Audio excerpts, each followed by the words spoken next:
Painting on Moru. Author: Rukmini Banerji. Illustrator: Sabnani. Moru had strong likes and dislikes. When he liked something, he loved it. And when he did not like something, he absolutely hated it. No one could make him do things that he did not want to do, and no one could stop him from doing what he wanted to do. Moru liked to climb trees and steal raw mangoes. He would creep along the branch pretending to be a cheetah in a deep dark jungle. He enjoyed catching insects: the blue-green bottlefly with the big shiny head, the thin and crisp grasshopper, and the yellow butterfly whose color came off like powder on his fingers. Moru loved flying kites, the higher the better. He would climb to the tallest terrace to get his kite to soar far above the clouds like a brilliant eagle trying to reach the sun. Moru liked numbers. Number 1 looked thin and lonely, 100 was fat and wealthy. How graceful 9 was, even more so when she stood next to 1 and became 19. Numbers were like an unending staircase. Moru imagined climbing them one by one, racing up, sometimes 2, sometimes 3 or 4 or more steps at a time. When he was tired, he saw himself sliding down the banister with the numbers waving at him. Unlike rice at lunchtime, which often finished before anyone was even half full, unlike friends who had to go home just as soon as the game was starting to be fun, numbers were always there. Unending and infinitely fun, to be juggled, sorted, matched, shared, laid out in a row, thrown away, put together and taken apart. Moru liked going to school because many of his friends went too. He liked getting up in the morning and having somewhere to go. He liked the big playground, but he did not like going to class. He did not like the teacher. He felt trapped in the room. The children could not ask questions, they could not move around, and they could not speak when they wanted to say things. The teacher was bad-tempered. Moru felt that the teacher did not like the children at all. Maybe he did not even like being a teacher or coming to a school. In any case, children did not like the teacher either. Every morning, the teacher wrote things on the blackboard. In a loud voice, he told the children to copy it down on their slates. Then he would go outside. If the boys could copy his things from the blackboard nicely, the teacher looked at it. If they could not do it, the teacher got angry. When he was angry, he would call the children names, and if he got very angry, he would hit them hard. One day, the teacher wrote some sums on the board. The sums were easy, but they were boring. Moru did not feel like doing them, and he did not have a slate. His slate had broken, and his mother did not have the money to buy a new one.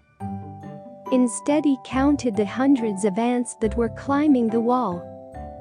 He looked at the tree outside and noticed that the leaves were perfect. Perfect leaves had perfect shadows. In his mind, Moru counted how many broken bricks there were along the school's compound wall. He calculated that if each brick costed 5 rupees, it would take more than 1,000 rupees to fill in all the gaps and broken spaces in the wall. Moru scolded the teacher. "Why are you not doing anything?" Moru looked blank. "Where is your slate? Why haven't you brought one to school?" shouted the teacher. Moru could see that the teacher was angry with him. Moru replied, My old slate broke, and I don't have the money to buy a new one." The teacher was angry and gave Moru a sharp tap with the stick in his hand. Moru continued softly, "Even if I had a slate, I won't do the sums because I don't want to." The teacher was furious. He slapped Moru. Moru's cheek burned bright red. Sudden hot tears sprang into his eyes. He stood up and ran out of the room, down the veranda, across the dusty playground, through the broken gate and away. The next morning, Moru's mother woke him up in time for school. But Moru would not get up. He lay on the narrow bed with his eyes tightly shut. Next day it was the same story, and the next day and the next. No one could persuade Moru to go back to school. 1 week passed and then 1 month. Moru sat on the wall in front of his house. Sometimes he would disappear into the market for hours. He would try to fly his kite from the terrace, but it was no fun because the sky was empty. His mother scolded him, his brother teased him, his grandmother begged him, his uncle bribed him, and his friends coaxed him. But nobody could persuade him to return to school. The rains came and school opened after the summer vacation. Everyone thought Moru would go back to school with all the children. "No," said Moru very firmly. A year passed. Everyone gave up on Moru. Perhaps Moru gave up on himself too. Instead, he began to do other things. He would go to the market and give the vegetable sellers a hard time. He would gang up with other children like him who had left school and tease and taunt the children who were going to school. He would make paper airplanes out of the school notebooks of his friends. He would go up on the terrace and hit unsuspecting people who were passing by with pellets from his sling. One day, the old teacher left. A new young teacher came in his place. That day Moru was sitting on the wall watching the children go to school. No one asked him anymore why he did not go with them. Instead, children avoided him because they were afraid that he would bother them. The teacher was passing by. Moru looked at the teacher.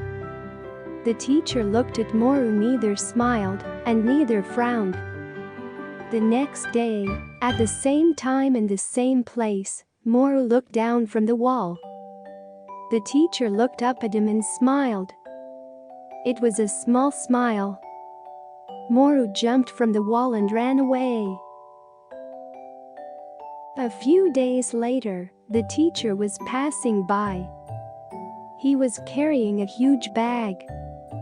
The bag was very heavy. The teacher was having a difficult time. Moru scratched his head. The teacher passed him by slowly. Moru thought, and then he ran behind the teacher. Without saying anything, he took hold of one end of the bag. The teacher was relieved, and together they were able to get the heavy load to the school quickly. Inside the school, the bag was carefully put on the teacher's table. The teacher opened the bag and let Moru look inside. There were many books, colorful books of all sizes and shapes. They felt shiny and smelled new. "Can you help me to take them out?" asked the teacher. Moru began bringing out the books. There were books with stories in them, with pictures on the cover. Some were written in large letters. Some books had so much in them that the words had to be squeezed into the pages. Moru felt his excitement rising. He had not touched a book in 2 years. The next day, Moru waited till school was over and all the children had left. The teacher was alone. Moru went in quietly and stood by the door. The school seemed ghostly when all the noise and laughter and shouting was gone. The teacher looked up and said, "Good you have come. I need your help." Moru was curious. What kind of help could the teacher need? He had many children in his school to help him. In a very matter-of-fact kind of voice, the teacher said, "Can you help me sort out the books?" Moru sat on the floor. The books were all around him. There were so many storybooks. He put the animal ones together. The leopard storybook would feel more comfortable with the elephants and camels. The fairy tales could sit with the stories about gods and goddesses. The adventure stories sat on their own. Or maybe they should go with the heroes and famous people. Then came the books with numbers. Moru's eyes and fingers slowed down. The fat numbers danced with the thin ones. 2 digits balanced one on top of the other like an unsteady building still waiting for the base to be filled. The multiplication sums looked short and squat, and got fatter and fatter at the bottom, as the numbers got bigger. Division was just the opposite. You began with a lot, and then if you were careful, you worked it down to create a long thin graceful tail. If you were lucky there would be nothing left. One by one all the numbers and their tricks came back to Moru. It was dark and the school had no lights. "You have to go home now, Moru, but you can come back tomorrow," said the teacher. "But can you come when the children are here, please?" Next day, soon after school started, Moru came. The children were surprised to see him and a little scared. By now Moru was famous as a Dada of the neighborhood. "I have someone to help me now," said the teacher. He put Moru with the younger children. There were books in which the children were supposed to write. "Please, can you help the children arrange these numbers in ascending and descending order?" The little kids scrambled around Moru. They were amazed that a tough fellow like Moru knew so much. Moru made the children stand in a line, the smallest children at one end, and the tallest ones at the other end. He gave them numbers to hold. Now it was easy. Just like with short children and tall children, it is easy to know who to put where. It was the same with the numbers. Every day Moru would come for a little while, and every day the teacher would give him a bigger and bigger task to do. Every day he found his love for numbers was getting stronger, and every day his excitement and skill was being absorbed by the little children. 1 month later, Moru's mother was looking for him in the middle of the morning. He was nowhere to be found. She looked on the terrace but he was not there. She looked on the wall where he normally sat angling his feet, but only his kites were resting there. She looked up on the mango tree, the leaves rustled in the breeze, but there was no Moru on the branches. She went to the market, but all the vegetable sellers were selling their vegetables without being bothered by the usual gang of boys. Finally, she walked down the lane and happened to look into the window of the school. There was Moru. His head was down, and he was looking carefully into his notebook. There was a frown of concentration on his forehead, and a deep look of absorption in his eyes.